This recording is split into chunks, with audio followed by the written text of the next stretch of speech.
دو چیزیں ہیں جس پر یعنی عمل کی خاصیت ظاہر ہوگی، ایک علم، دوسرے ایمان۔ علم اور ایمان، اس کے بغیر کسی عمل کا اعتبار نہیں ہے۔ علم اور ایمان یہ دو چیزیں اصل ہیں، ان کے بغیر کسی عمل کا اعتبار نہیں۔ علم اور ایمان، علم اور ایمان یہ دو چیزیں اصل ہیں، اس کے بغیر کسی عمل کا اعتبار نہیں ہے۔ لیکن اس زمانے میں مسلمان انہی دو سے غافل ہیں، نہ علم سیکھتے ہیں نہ ایمان، نہ علم سیکھتے ہیں نہ ایمان سیکھتے ہیں۔ یہ دو چیزیں بنیادی ہیں، علم اور ایمان۔ حدیث میں آتا ہے جو علم اور ایمان چاہے گا اللہ اس کو دیں گے۔ کیا چاہے گا؟ علم اور ایمان۔ ایمان تو یوں نہیں سیکھتے کہ ہم تو ایمان والے پیدا کیے گئے، اور علم کے بارے میں تو حال یہ ہے کہ دنیا میں ہر سیکھے جانے والی چیز کو علم سمجھتے ہیں، دنیا میں ہر سیکھے جانے والی چیز کو علم سمجھتے ہیں، حالانکہ میرے دوستو عزیزو، علم صرف وہ ہے جو اللہ ہم سے چاہتے ہیں محمد صلی اللہ علیہ وسلم کے طریقے پر۔ اللہ ہم سے چاہتے ہیں محمد صلی اللہ علیہ وسلم کے طریقے پر، اس کو علم کہتے ہیں۔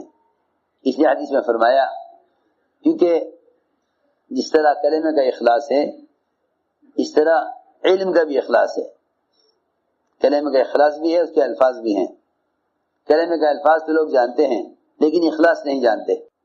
کلمے کا اخلاص یہ ہے کہ یہ کلمہ اپنے کہنے والے کو حرام سے روک دے، یہ کلمہ اپنے کہنے والے کو حرام سے روک دے، یہ کلمے کا اخلاص ہے۔ اسی طرح علم کا بھی اخلاص ہے کہ اللہ کا علم دلوں میں اللہ کا خوف پیدا کرے، علم اللہ کا خوف پیدا کرے۔ اس لیے فرمایا کہ اللہ کے بندوں میں اللہ سے ڈرنے والے علماء ہیں، انما یخشی اللہ من عبادہ العلماء، یہ اللہ کے بندوں میں سے اللہ سے ڈرنے والے صرف علماء ہیں۔ کہ علم خشیہ پیدا کرے گا، علم خشیہ پیدا کرے گا، کہ علم دلوں میں اللہ کا خوف پیدا کرے۔ اس لیے فرمایا کہ علم دو قسم کا ہے، زبان کا اور دل کا، زبان کا اور دل کا۔ عجیب حدیث ہے، فرمایا العلم علمان، علم فی القلب فذاک علم نافع، وعلم علی اللسان فذاک حجت اللہ علی ابن آدم۔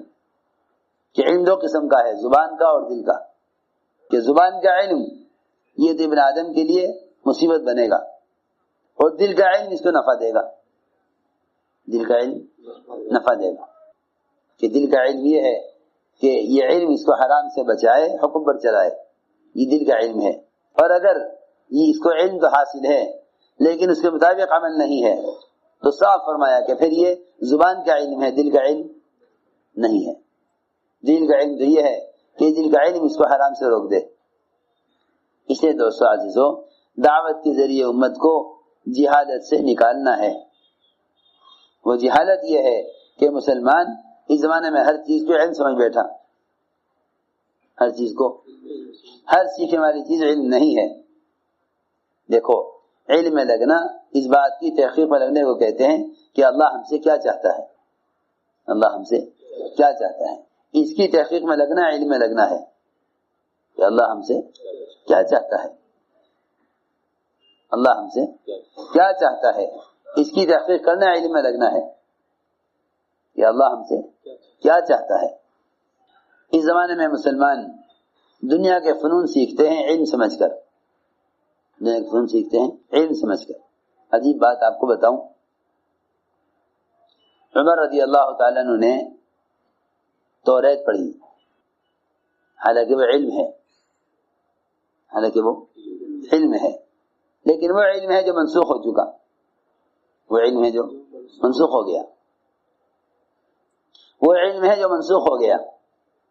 حضور اکرم صلی اللہ علیہ وسلم کی آمد نے پچھلے سارے نبیوں کے طریقوں کو اس طرح منسوخ کر دیا جیسا ایک جوان آدمی کے بچپن کے کپڑے سب منسوخ ہو جاتے ہیں۔ جب آدمی اپنے قد و قامت کو پہنچ جاتا ہے، بڑا ہو جاتا ہے، اس کا قد 20-22 سال کی عمر تک ایک حالت پر آ کر رک جاتا ہے، تو موت تک اس کا ایک ہی لباس رہتا ہے۔ یہ تو ہے نہیں کہ موت تک اس کا قد بڑھتا رہے گا، بلکہ عام طور سے 20-22 سال تک قد بڑھتا ہے زیادہ سے زیادہ۔ بچپن کے سارے کپڑے منسوخ، بچپن کے سارے کپڑے منسوخ، کوئی کپڑا استعمال کے قابل نہیں ہوگا، نہ ٹوپی نہ پاجامہ، کوئی چیز قابل استعمال نہیں ہوگی، سب چھوٹے ہو گئے، سب چھوٹے ہو گئے۔ پہنو گے زبردستی تو تنگی پیدا کریں گے۔ حضور اکرم صلی اللہ علیہ وسلم کی آمد پر دین کی تکمیل ہو گئی، دین کی تکمیل ہو گئی۔ سنو، عمر رضی اللہ تعالیٰ عنہ نے توریت پڑھی، حالانکہ حضرت عمر رضی اللہ تعالیٰ عنہ قرآن کو سب سے زیادہ سمجھنے والے، قرآن کو سب سے زیادہ سمجھنے والے عمر، قرآن کو سب سے زیادہ سمجھنے والے، اور حضور اکرم صلی اللہ علیہ وسلم کے اشاروں کو، آپ کی منشا کو سب سے زیادہ جاننے والے۔ خیال یہ ہوا کہ قرآن بھی پڑھ لیا، احادیث بھی دیکھ لی، اور آپ کی منشا کو بھی سمجھنے والے، اور اتنا ہی نہیں بلکہ اس امت کے محدث کہلاتے ہیں حضرت عمر، کہ صحیح بات اللہ کی طرف سے حضرت عمر کو اعلان کی جاتی تھی۔ یہ سب کچھ ہونے کے بعد خیال آیا کہ توریت پڑھنی چاہیے، اس میں کیا ہے، اس میں اللہ کے کیا احکام ہیں۔ موسیٰ علیہ السلام پر نازل کی گئی، حالانکہ پڑھنا تھا صرف معلومات حاصل کرنے کے لیے، عمل کرنے کے لیے نہیں۔ عمل تو کریں گے اپنے نبی کے طریقے پر، عمل تو کریں گے اپنے نبی کے طریقے پر۔ موسیٰ علیہ السلام پر نازل ہونے والا علم صرف معلومات کے لیے حاصل کیا، عمل کرنے کے لیے نہیں۔ اس کے چند اوراق لے کر آپ اس میں حاضر ہوئے، پوچھا عمر جی تمہارے ہاتھ میں کیا ہے؟ عرض کیا کہ میں نے توریت پڑھی ہے تاکہ میرے علم میں اضافہ ہو، میں نے توریت پڑھی ہے کہ موسیٰ علیہ السلام پر کیا احکام نازل ہوئے تھے۔ حضور اکرم صلی اللہ علیہ وسلم کو اتنا غصہ آیا کہ آپ کے غصے کی کیفیت دیکھ کر انصار میں اعلان ہو گیا کہ سب ہتھیار لے چلو، سب ہتھیار لے چلو، کوئی بڑی بات پیش آ گئی ہے، کوئی بڑی بات پیش آ گئی ہے، سب ہتھیار لے چلو۔ آپ کے غصے کو دیکھ کر انصار سب تلواریں لے کر آ گئے، ساری مسجد بھر گئی انصار سے مسجد بھر گئی، انصار سے بھر گئی مسجد، سب تلواریں لے کر آ گئے۔ کیا بات ہے، کس نے ستایا اللہ کے نبی کو؟ آپ کو سارا غصہ عمر پر تھا کہ عمر نے توریت کیوں پڑھی؟ آپ نے فرمایا اے عمر، یہ قرآن جو میں لے کر آیا ہوں، جو صبح کے سورج سے زیادہ روشن ہے، جو سورج سے زیادہ روشن ہے، اس کے ہوتے ہوئے تم نے توریت کیوں پڑھی؟ اور اگر موسیٰ علیہ السلام زندہ ہو کر آ جائیں تو ان کے لیے کوئی راستہ نہیں سوائے میرے طریقے کے، اور اگر تم ان کے طریقے پر عمل کیا تم گمراہ ہو جاؤ گے۔ سوچو تو صحیح، جو علم تھا موسیٰ علیہ السلام پر نازل کیا گیا، اس کے سیکھنے پر، پڑھنے پر اللہ کے نبی کو اتنا غصہ آیا۔ تو جو چیز علم نہیں ہے، دنیا کے فنون ہیں، جو چیز علم نہیں وہ دنیا کے فنون ہیں، ان کو مسلمان پڑھ لے اور دین سے جاہل رہے تو اللہ کے نبی کو کتنا غصہ آئے گا۔ یہ سوچنے کی بات ہے، یہ سوچنے کی بات ہے، یہ سوچنے کی بات ہے۔ اس لیے یاد رکھو کہ علم قبر کے 3 سوالات کا نام ہے، علم قبر کے 3 سوالات، بہت آسان ہے سمجھنا۔ سارا علم قبر کے 3 سوالات میں ہے۔ 3 سوال ہوں گے قبر میں، من ربک وما دینک وما کنت تقول فی ھذا الرجل۔